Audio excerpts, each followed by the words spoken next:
Assalamu alaikum wa rahmatullahi wa barakatuh. The question that many people ask us is, why did the third caliph of Islam, Uthman, why did he burn all of the Qurans of his reign and his empire?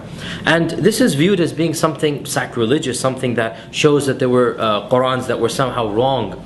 This is a cultural misunderstanding, because from the Islamic tradition, when you burn the Quran, you're not disrespecting it. In fact, this is the way to respectfully dispose of it. It's the exact opposite from the Western tradition. Our religion teaches us that when you have a copy of the Quran that is now used too much, it's worn, it's torn, you have to dispose of it, you don't just throw it in the trash. That's disrespectful. You disintegrate it. They didn't have paper shredders back then. So how would they disintegrate the Quran? Well, they would simply light a fire to it and burn it, because they didn't want people trampling on it. They didn't want people throwing it in the trash can. They wanted to get rid of the sacredness of the Quran in a manner that is not intentionally disrespectful. And this is a cultural difference. When Western traditions hear of burning books, they think of sacrilege, they think of angry mobs chanting. But the burning of the Quran is not done in that type of philosophy or mindset. The burning of the Quran was done to respectfully dispose of unofficial recensions of the Quran. In fact, what happened was,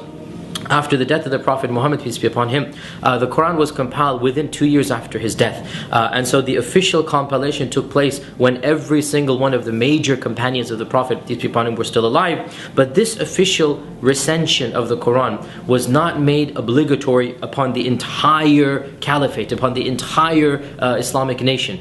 And people would simply copy with their own hands any copy that they had. And obviously human errors occurred. Obviously when you have 6th, 7th, 8th generation copyists, anybody at home who knows how to read and write is just copying the Quran, obviously errors are going to creep in, and there's no question that there were variances, spelling mistakes. Another problem that occurred at the time was that the script of the Arabic language had not yet been fully developed, and so one letter or one symbol could represent multiple letters. Yet another problem is that many of the people could not read and write proficiently. Yet another problem was that spelling had not yet been standardized. Even us here in America, if we read a book written 300 years ago, 200 years ago, we're going to find spelling differences. So you can imagine, in a society that's very Bedouin in nature, very illiterate by and large, the religion is coming in, educating the people, you're going to get a lot of variations. And people began noticing this is just not right. But we have an official Quran, we have the official recension that was done by the first caliph. So the third caliph, Uthman, made a very simple decree. And he said, look,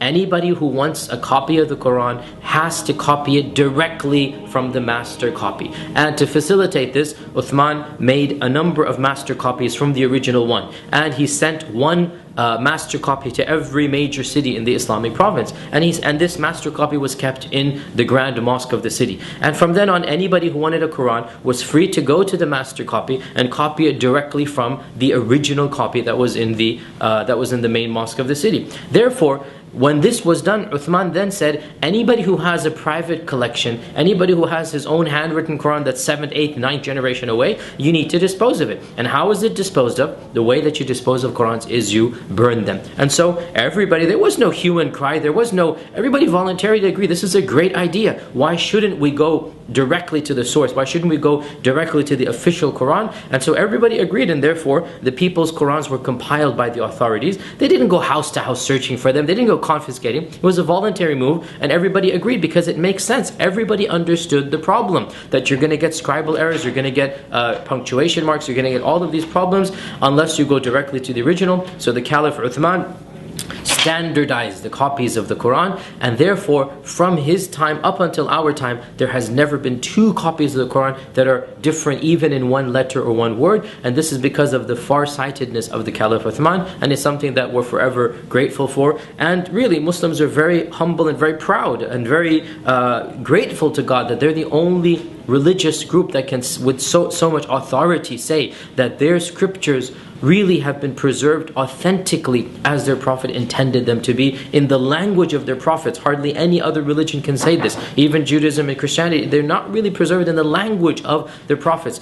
Within a few years after the death of the prophets, the Quran is the most protected of all scriptures. And in fact, we as Muslims believe that God, in His divine wisdom and plan, has protected the Quran from any type of alteration, from any type of deviation, from any type of